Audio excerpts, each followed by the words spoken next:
ಎಲ್ಲರಿಗೂ ನಮಸ್ತೆ. ನಮ್ಮ ಸ್ನೇಹಜೀವಿನ ಗ್ರೂಪಿನ 3ನೇ ವಾರ್ಷಿಕೋತ್ಸವದ ಪ್ರಯುಕ್ತವಾಗಿ ಚಿತ್ರಗೀತೆ ಸ್ಪರ್ಧೆ ಆಯೋಜಿಸಲಾಗಿದೆ. ಅದಕ್ಕೆ ತೀರ್ಪುಗಾರರಾಗಿ ನಮ್ಮ ಗ್ರೂಪಿನ ಸದಸ್ಯರಾದಂಥ ಹಾಗೂ ಕಲ್ಚರ್ ಸಂಯೋಜಕರು ಹಾಗೂ ನಮ್ಮ ನಂಜುಂಡನ ಶ್ರೀಯುತ ಇವತ್ತು ತೀರ್ಪುಗಾರ ಬಂದಿದ್ದಾರೆ. ಅವರಿಗೆ ನಮ್ಮ ಸ್ನೇಹಜೀವಿನ ಪರವಾಗಿ ಹಾಗೂ ನನ್ನ ವೈದ್ಯವಾಗಿ ತುಂಬ ಸ್ವಾಗತವನ್ನು ಬಯಸುತ್ತೇನೆ.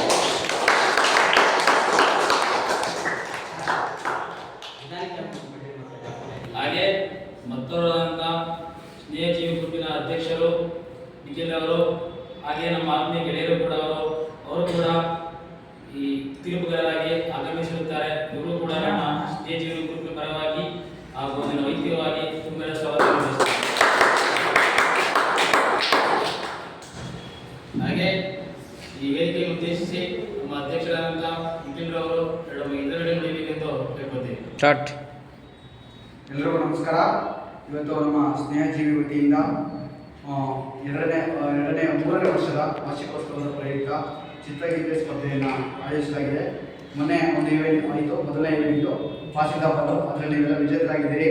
ಮತ್ತು ಇವತ್ತು ಎರಡನೇ ಒಂದು ಇವೆಂಟು ಚಿತ್ರಗೀತೆ ಸ್ಪರ್ಧೆ, ಅದನ್ನು ನಮ್ಮ ಶಾಲೆಯ ಸರ್ಕಾರಿ ಅಂಧ ಮಕ್ಕಳ ಶಾಲೆಯ ಎಲ್ಲ ವಿದ್ಯಾರ್ಥಿಗಳಿಗೆ ಆಯೋಜಿಸಲಾಗಿದೆ. ಇವತ್ತು ಎಲ್ಲರೂ ಕೂಡ ಉತ್ಸುಕತೆಯಿಂದ ಬಂದಿದ್ದೀರಾ. ಹಾಗೆಯೇ ಇವತ್ತಿನ ಒಂದು ತೀರ್ಪುಗಾರರಾಗಿ ನಮ್ಮ ಒಂದು ಸ್ನೇಹಜೀವಿಯ ಹೊಸ ಸದಸ್ಯರು ಹಾಗೂ ಕಲ್ಚರ್ ಸೂಪರ್ವೈಸರ್ ಆಗಿ ನಮ್ಮ ಸ್ನೇಹಜೀವಿಯಲ್ಲಿ ಕಾರ್ಯವನ್ನು ನಿರ್ವಹಿಸ್ತಾ ಇದ್ದಾರೆ. ಹಾಗೂ ನೆಚ್ಚಿನ ಅಣ್ಣ ಹಾಗೂ ಫ್ರೆಂಡು ಎಲ್ಲ ಅಂತ ಹೇಳಕ್ಕೆ ಇಷ್ಟಪಡ್ತೀನಿ. ಹಾಗೂ ಒಂದು ಸಂಗೀತ ಕ್ಷೇತ್ರದಲ್ಲಿ ಇವುದೇ ಆದಂಥ ಒಂದು ನಮ್ಮ ಅಂಧರು ನಮ್ಮ ಸಂಗೀತಕ್ಕೆ ಹೆಚ್ಚು ಕೊಡುಗೆಗಳನ್ನ ನೀಡ್ತಾ ಇದ್ದಾರೆ. ಹಾಗೆ ಅದರಲ್ಲಿ ನಮ್ಮ ನಂಜುಂಡನವರು ಕೂಡ ಒಬ್ಬರು ನಮ್ಮ ಸಂಗೀತಕ್ಕೆ ಹಲವು ಒಂದು ಜೂನಿಯರ್ ಕೂಡ ಒಂದು ಕಂಪ್ಲೀಟ್ ಆಗಿದೆ. ಹಾಗೆಯೇ ಒಳ್ಳೊಳ್ಳೆ ಸಾಂಗ್ಗಳಾಗ್ತಾರೆ ಮತ್ತು ರಾಜ್ಯ ಮಟ್ಟದಲ್ಲಿ ಮತ್ತು ರಾಷ್ಟ್ರ ಮಟ್ಟಗಳಲ್ಲಿ ಹೋಗಿ ಕಾಂಪಿಟೇಷನಲ್ಲಿ ಭಾಗವಹಿಸಿ ವಿಜೇತರು ಕೂಡ ಆಗಿರ್ತಾರೆ. ಅವರು ಲಾಸ್ಟ್ ಟೈಮ್ ಇಲ್ಲೇ ನಮ್ಮ ಒಂದು ಅಂಧ ಮಕ್ಕಳ ಸರ್ಕಾರಿ ಶಾಲೆಯಲ್ಲಿ ರಾಜ್ಯ ಮಟ್ಟದ ಒಂದು ಚಿತ್ರಗೀತೆ ಸ್ಪರ್ಧೆಯಲ್ಲಿ ಅವರು 2ನೇ ಬಹುಮಾನ ತಗೊಂಡಿದ್ದು. ಅದು ನಮಗೆ ತುಂಬ ಹೆಮ್ಮೆ ಆಗುತ್ತೆ. ಇವತ್ತು ನಮ್ಮ ಸ್ನೇಹಜೀವಿ ಪರವಾಗಿ ನಮ್ಮ ಒಂದು ಶಾಲೆಯ ಎಲ್ಲ ವಿದ್ಯಾರ್ಥಿಗಳ ಪರವಾಗಿ ಇವತ್ತು ತೀರ್ಪುಗಾರರಾಗಿ ಆಗಮಿಸಿದರೆ ನನಗೆ ತುಂಬ ಖುಷಿ ಇದೆ. ನನಗೆ ಸೋ ಮಚ್ ಅಂತ ಹೇಳಕ್ಕೆ ಇಷ್ಟಪಡ್ತೀನಿ ಅವರಿಗೆ. ಹಾಗೆಯೇ ಎಲ್ಲರೂ ಕೂಡ ಒಳ್ಳೆಯದಾಗಲಿ, ಆದರೆ ಬೆಸ್ಟ್ ಚೆನ್ನಾಗಲಿ. ಎಲ್ಲರೂ ಕೂಡ ಒಂದು ಈ ಸ್ಪರ್ಧೆಗೆ ನಾವು ತೀರ್ಪುಗಾರರಲ್ಲ, ಅದರ ಮೊದಲನೇ ತೀರ್ಪುಗಾರ ಅವರೇ. ಅವ್ರ ಜೊತೆ ಸಪೋರ್ಟಿವ್ ಆಗಿ ನಾವು ಇರ್ತೀವಿ ಅಷ್ಟೇ. ಅದಕ್ಕೆ ಸ್ಪರ್ಧೆಯ ಒಂದು ಆ ತೂಕನ ಅವರೇ ಹೆಚ್ಚಿಸಬೇಕು.